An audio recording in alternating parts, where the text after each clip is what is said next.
हाँ देखिए, आपको पढ़ना है द्विघात समीकरण। इसे इंग्लिश में कहते हैं हम लोग क्वाड्रेटिक इक्वेशन। क्या कहते हैं? Quadratic equation. क्वाड्रेटिक इक्वेशन क्या है, इस पे हम लोग चर्चा करेंगे।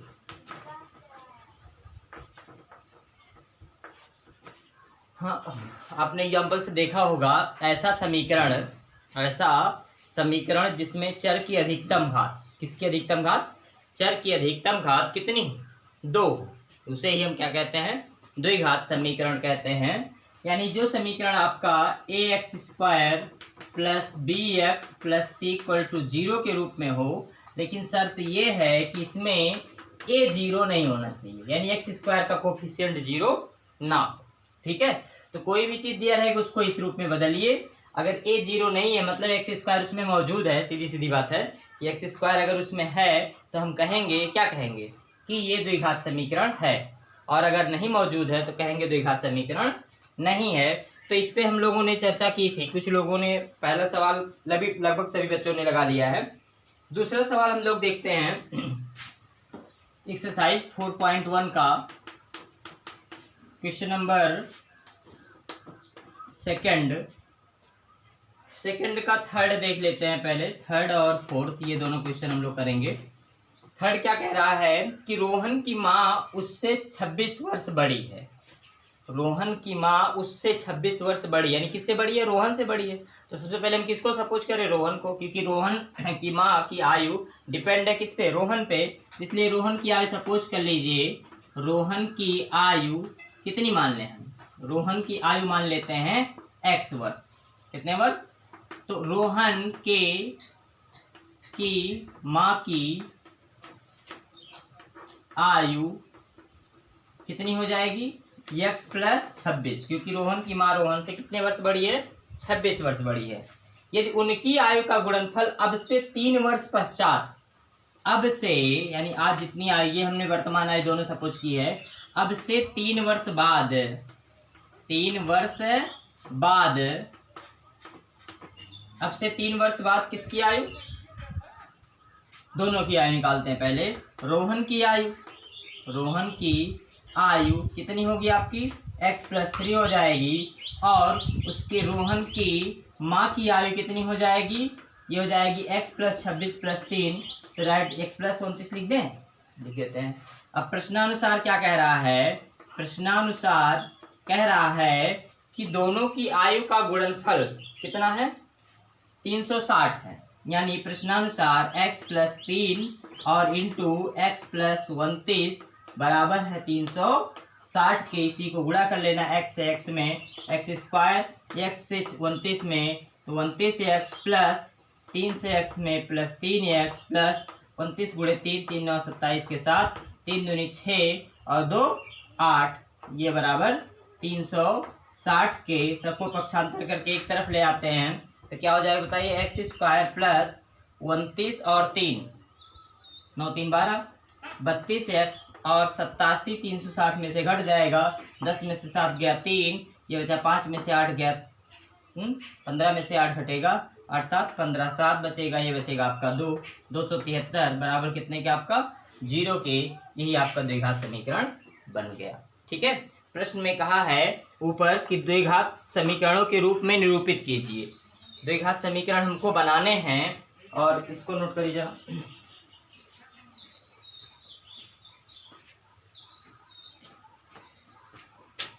समझ रहे हैं ना? इसको हल नहीं करना है। प्रश्न जब भी आप करिए तो उसको पढ़ लिया करिए कि किया क्या गया है, मिटा देना है इसको।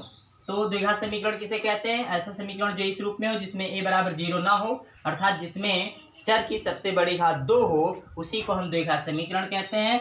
द्विघात समीकरण बनाया गया आपका। अगला बनाते हैं चौथा वाला। चौथा क्वेश्चन देखिए क्या दिया है। कह रहा है कि एक रेलगाड़ी की 480 किलोमीटर दूरी तय करती है। दूरी कितनी तय करती है? 480 किलोमीटर। आगे क्या कह रहे हैं कि ये इसकी चाल 8 किलोमीटर प्रति घंटे कम होती तो वह दूरी को 3 घंटे अधिक समय लेती। तो पहले इसकी चाल मान लेते हैं। चाल मान लीजिए x किलोमीटर पर आवर है। क्यों चाल मानी गई? क्योंकि कह रहे हैं चाल को ही घटाया बढ़ाया जा रहा है, तो चाल मान लेंगे तो इसको हम घटा बढ़ा सकते हैं आसानी से।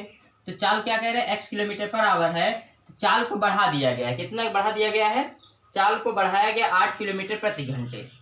8 किलोमीटर पर आवर चाल बढ़ाने पर हाँ, पहले इसका समय निकाल लेते हैं। अगर देखिए दूरी दी गई, चाल दी गई हो तो समय निकालना आसान है ना। समय बराबर क्या होता है, दूरी बटे चाल, तो 480 बटे x, ये समय आ गया। 8 किलोमीटर प्रति घंटा चाल बढ़ाने पर नया समय क्या होगा, नया, तो पहले चाल निकाल लेते हैं।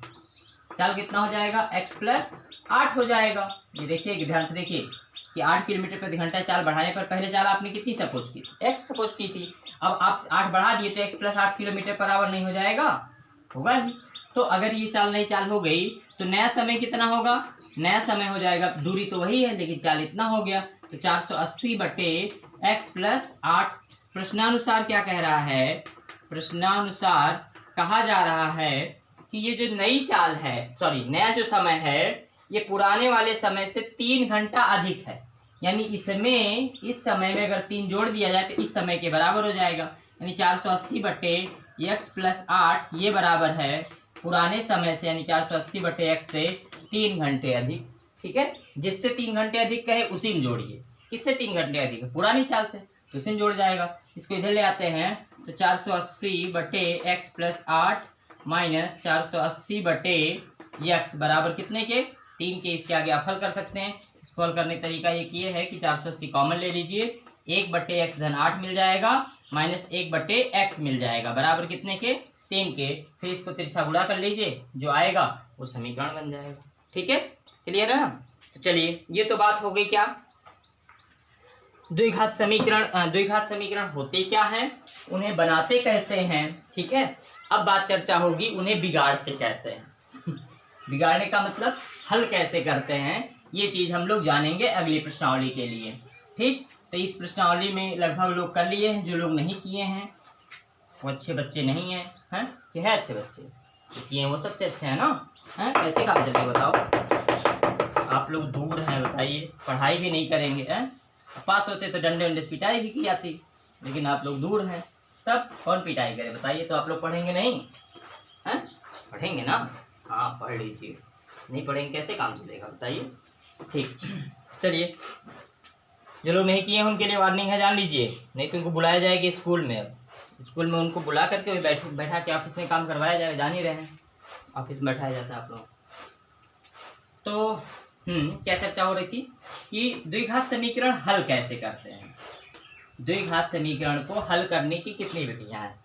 अभी तो हमने जो पढ़ा था, अभी इसके पहले कौन से चैप्टर पढ़े थे हम लोग, नाम याद है, हाँ, 2 चर वाले रैखिक समीकरण, उसको कितनी विधि से हल किए थे हम लोग, 4 विधि से। कितनी विधि से हल किए थे, 4 विधि से, याद है सबको। क्वेश्चन लगाइए ना, केवल उसको याद भी रखिए, कौन कौन विधि, आलेखी विधि और कौन विधि, विलोपन विधि और प्रतिस्थापन विधि और वज्रगुणनखंड विधि। 4 विधियां पढ़े थे ना, तो वो हल करने की थी क्या, 2 चर वाले रैखिक समीकरण। यहाँ हम क्या पढ़ रहे हैं, आपका द्विघात समीकरण। तो द्विघात समीकरण कैसे हल होता है, एक विधि है गुणनखंड विधि। कौन सी विधि, गुणनखंडन विधि। फैक्टराइजेशन मेथड बहुत जानते हैं, इसके बारे में कक्षा 8 पढ़ रहे हैं इसको, है ना। तो जैसे आपको दे दिया जाए, मान लीजिए x² प्लस 5x धन 6 बराबर 0, ये एक द्विघात समीकरण दे दिया जाए और इसको हल करने के लिए कह दिया जाए, तो सबसे पहले हम यहाँ जो राशि रहती है और यहाँ जो राशि रहती है, दोनों का गुणा करते हैं। 6 यहाँ 1 माना जाएगा, 6 एकम 6 को ऐसा तोड़िए, यानी 6 के 2 गुणनखंड ऐसे करने हैं जिसको जोड़ने पर 5 आ जाए, गुणा कर दे तो 6 आ जाए। तुरंत आप जान लिए होंगे, 3 दूनी 6, 3 2 5। तो इस 5 की जगह पे, 6 की जगह पे नहीं, तोड़ते तो इसको है लेकिन लिखते इसकी जगह पे, बाकी चिन्ह वैसे ही छोड़ देते हैं। तो इस 5 की जगह पे 3 प्लस 2 रखेंगे, क्योंकि 3 प्लस 2 मिलके 5 होता है ना।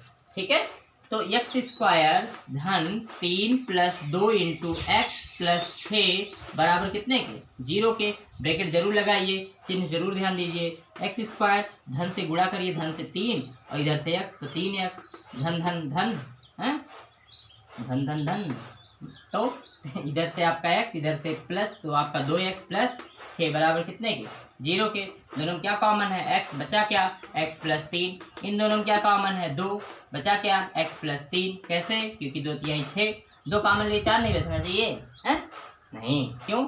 क्योंकि कॉमन लेने का मतलब होता है भाग देना। तो जब इन दोनों में आप 6 कॉमन ले रहे हैं, इसका मतलब आप किससे भाग दे रहे हैं? 2 से भाग दे रहे हैं। तो 2 से जब 6 भाग करेंगे 3 आएगा, 4 आएगा? 3 आएगा, है ना? इसलिए यहाँ पे 4 नहीं लिखा गया। तो इसलिए कॉमन लेने का मतलब क्या होता है जी? भाग देना। याद रखिएगा, नहीं गड़बड़ कर जाएंगे। तो ये दोनों में अब क्या क्या कॉमन हो गया? x प्लस 3 बचा क्या आपका? x प्लस 2 बराबर कितने के? 0 के। इसको 0 के बराबर करेंगे तो x बराबर -3, इसको 0 के बराबर करेंगे x बराबर -2। ठीक है, तो इस तरह ये समीकरण हल हो जाता है। अब आपकी प्रश्नावली के एक आध दो सवाल ले लेते हैं। कौन सा ले लें बताइए आप? 4.2 का कौन सा बता दे? रूट वाला? हाँ, रूटे वाले से डरते हैं आप लोग, हैं? जैसे वो क्या कहते हैं, बोफोर्स मिसाइल। बोफोर्स मिसाइल है, बोफोर्स घोटाला है ये हुआ, है ना? चलिए, हम लोग घोटाला थोड़ी करना, हम लोग पढ़ाई करनी है। तो चलिए पहले का तीसरा क्वेश्चन लेते हैं और हल करते हैं इसको गुणनखंडन विधि से। √2x² plus 7x plus 5√2 is equal to 0। यही है? हाँ, यही है। तो हमने पहले तरीका क्या बताया कि यहाँ पे जो हो और यहाँ पे जो हो, दोनों को गुणा कर दीजिए। ठीक है, इन दोनों को गुणा कर दें तो 5√2 में अगर √2 से गुणा कर दें तो 5 गुणे √2 मतलब 2, 5 दूनी 10। अब 10 को तोड़ना है ताकि जोड़ने पर कितना आ जाए? 7 आ जाए। अब 10 किसको किसको गुणा करने पाता? 10 एकम 10, 5 दूनी 10 और 2 पंचे 10, और छोटा है 4 अढ़ाई 10, लेकिन अढ़ाई नहीं लेना, आपको पूर्ण संख्या लेनी है। इसलिए 5 दूनी 10 और 5 2 जोड़ेंगे कितना आ जाएगा? 7। तो इस 7 की जगह पे ये दोनों चीजें हम रखेंगे, बाकी चीज हम वैसे नोट कर देंगे। देखो √2x² धन इसकी जगह क्या हो गया? 5 प्लस 2। ध्यान दीजिएगा, केवल ये जो यहाँ पे जो पद होता है 7, है ना, यानी जो अचर पद होता है उसी के प्लेस पर रखा जाता है, बाकी सारी चीज वैसे नोट की जाती है। देखो हमने इसको उतार दिया, इसको उतार दिया, प्लस उतार दिया, 7 की जगह पे लिख दिए, x नोट करेंगे, प्लस नोट करेंगे, √2 नोट करेंगे, बराबर सुनेंगे। समझ में आया? हाँ, समझदार है आप लोग, दिमाग तेज, हम थोड़ा स्लो पढ़ाते हैं ना। तो देखिए इसमें क्या करेंगे आप, ये अलग अलग हो गया आपका √2x² plus 5x plus 2x plus 5√2 equal to 0। Clear? अच्छे समझ रहे होंगे, हैं? इधर उधर ना देखा करिए आप लोग। कुछ लोग क्या है कि मोबाइल ऑन कर लेंगे, उसके बाद पीछे देखते हैं, पीछे ना देखिए, हैं? मम्मी बुला रहे हैं, बुलाने दीजिए, चाय बाद में पी लीजिएगा, हैं? चाय बाद पी के बैठे होंगे। हाँ, तो देखिए कॉमन क्या है दोनों में? इन दोनों में √2 नहीं कॉमन, x हाँ कॉमन, x कॉमन ले लेते हैं। बचा क्या? √2x प्लस यहाँ आपका x बाहर चला गया, बचा कितना आपका? 5। इन दोनों में देखिए क्या कॉमन है? 2x और 5√2 है। आप जानते हैं कि 2 में √2 होता है। कैसे होता है? क्योंकि 2 को हम लिख सकते हैं √2 गुणे √2, 2 बार लिख सकते हैं ना, गुणा करेंगे तो √4 मतलब 2 तो आएगा। समझ पा रहे हैं ना? तो इसका मतलब इसमें और इसमें दोनों में √2 कॉमन है। ठीक, तो कॉमन है तो ले लें, डायरेक्ट लिख दें, इसको लिख करके लें, नहीं लिखते आप लिखिए। तो 2 को हमने लिख दिया, √2 अपने दिमाग में लिखा, आप अपनी कॉपी में लिखिएगा। तो √2 आपका कॉमन हो गया, बचा क्या यहाँ पे? √2 बचा। कैसे? क्योंकि 1 2 में 2 √2 था, तो 1 कॉमन हो गया, इसलिए 1 बच गया, प्लस इंटू क्या बचा? x प्लस क्या बचा? ये आपका 5 बच गया, ये तो कॉमन ही हो गया, बराबर कितने के? 0 के। अब दोनों में क्या कॉमन है? आसानी चीज कॉमन है, √2x प्लस 5, और इसमें क्या आपका? x plus √2 is equal to 0। अब इसके आगे हम नहीं करेंगे, डायरेक्ट हम लिख दे रहे हैं, ये -√2 और x बराबर -5/√2 कर लेंगे। अब क्षमता करना आप लोगों को आता है कि नहीं आता है? हाँ, तो नोट करिए इसको। अभी कौन सा सवाल बता दे, बताइए कि कुटी रूटी 2 वाले का आप बता देते हैं। चलिए 4-5 मिनट और ले लेते हैं एक सवाल। हाँ, देखिए अगला सवाल क्या है, ये अंतर वाला कर लेंगे आप। उदाहरण 1 में दी गई संख्याओं को, समस्या को हल कीजिए। समस्या जो दी गई थी उसको हल करना है उदाहरण 1 में। चलते हैं उदाहरण 1 में। क्या था उदाहरण 1? पढ़ लेते हैं पहले, हम आपको भेज देंगे उदाहरण 1। जिन लोगों के पास बुक है वो देख लेंगे, नहीं जो जिसके पास बुक नहीं है वो तो क्या करेंगे, वो जब हम भेजेंगे तब देखेंगे। जान और जीवंती दोनों के पास कुल मिलाकर 54 कंचे थे। उदाहरण एक कह रहा है एक जान है और एक जीवंती है। जान और जीवंती, आपने ये नाम कभी सुना है? हमने तो भाई नहीं सुना है। ये लोग कंचे खेलते हैं। क्या खेलते हैं? कंचे। कंचे खेलने वाले बच्चे बेकार होते हैं?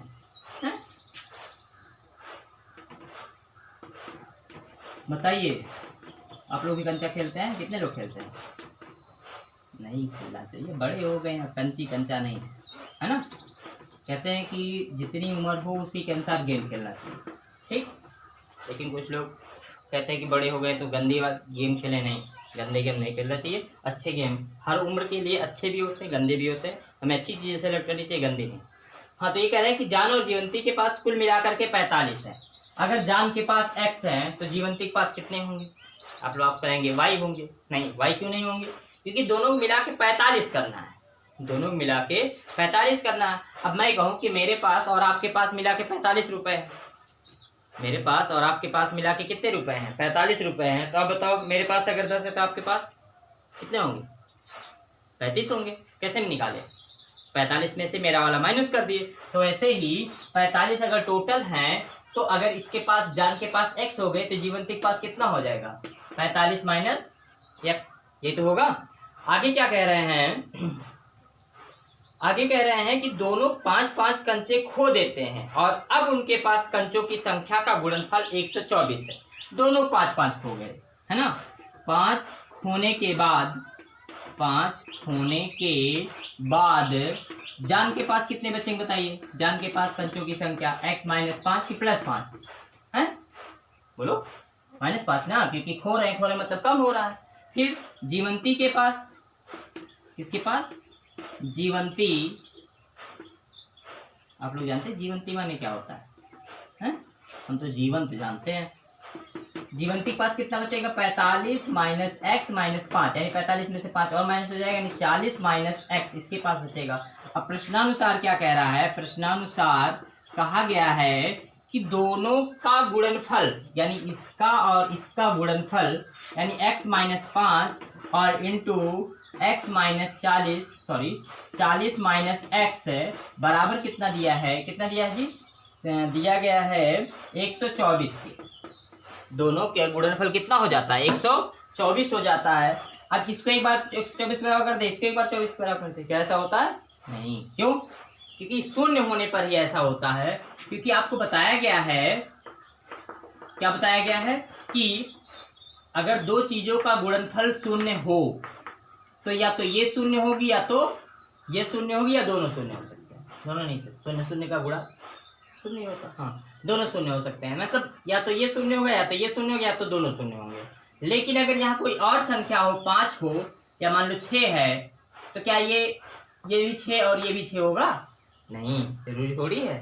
हो तो ही लगता है 6 यहाँ पर 1 है, लेकिन हर परिस्थिति के लिए सत्य नहीं है। लेकिन 0 वाला हर परिस्थिति के लिए सत्य है। इसलिए जब भी हम गुणनफल नियम लगाते हैं तो इधर की चीज़ क्या बनाते हैं? शून्य बनाते हैं। समझ आई बात की नहीं? उधर वाली चीज़ शून्य क्यों बनाते हैं? चलिए, समझ गए नहीं समझे तो बताइएगा, हम तो हैं परेशान करने के लिए। तो 40 से x में गुणा करेंगे कितना हो जाएगा? 40x, और x से x में गुणा करेंगे तो x², फिर -5 से 40 में गुणा करेंगे तो क्या हो जाएगा? 5 चौके 20 यानी 200, और इससे इसमें गुणा करेंगे तो प्लस 5x बराबर कितने के? 124 के। तो इसको चाहे तो सबको उधर लेके चले जाते हैं, क्योंकि x² नेगेटिव हो जाएगा, पॉजिटिव हो जाएगा। चलो सबको उधर ले जाते हैं। x² उधर गया, फिर 40x उधर गया, 40 और 5 मिला के 45x, 45x उधर चला गया, और ये देखिए -200 उधर जाएगा, +200 हो जाएगा। तो 200 ये, 124 ये, प्लस कितना हो जाएगा? 324 बराबर कितने के? 0 के। अब 324 को तोड़ना है ताकि जोड़ने पर कितना आ जाए? 45 आ जाए। ठीक है। अब किसको किसको गुणा करने 324 आता है? हाँ, किसको गुणा करने पर 324 आता है? 18 गुणे 18 324 होता, लेकिन इसको जोड़ने पर 45 नहीं होगा, 36 होगा। इसका मतलब एक में कम करेंगे, एक में ज़्यादा करेंगे। तो किस में कम किस में ज़्यादा करें? मान लो अगर हाँ 24 और 21 ले लें। कैसे मेरे दिमाग में आया? हमको दिमाग में रखना क्या है, 4 लाना है, 4 अंतिम में 4 आना थे, तो 4 और 1 इसका गुणा होता है। तो अगर 21 चौक 44 हो जाएगा, 21 चौक 84 होता है, हासिल आएगा 8 और फिर गुणा कर दें आप, अगर जोड़ देते हैं, इसके जोड़े 45 तो हो रहा है, लेकिन गुणा देखना 324 हो रहा है कि नहीं हो रहा है, गुणा करके देख लेते हैं। 4 2 8 और 2 दूनी 4, 4 0 5 5 4 ज़्यादा हो गया, इसका मतलब ये नहीं होगा। फिलहाल आप इसका गुणनखंड कर लीजिएगा, है ना, देख लेते हैं इक्वेशन सही बना है कि नहीं सही बना है।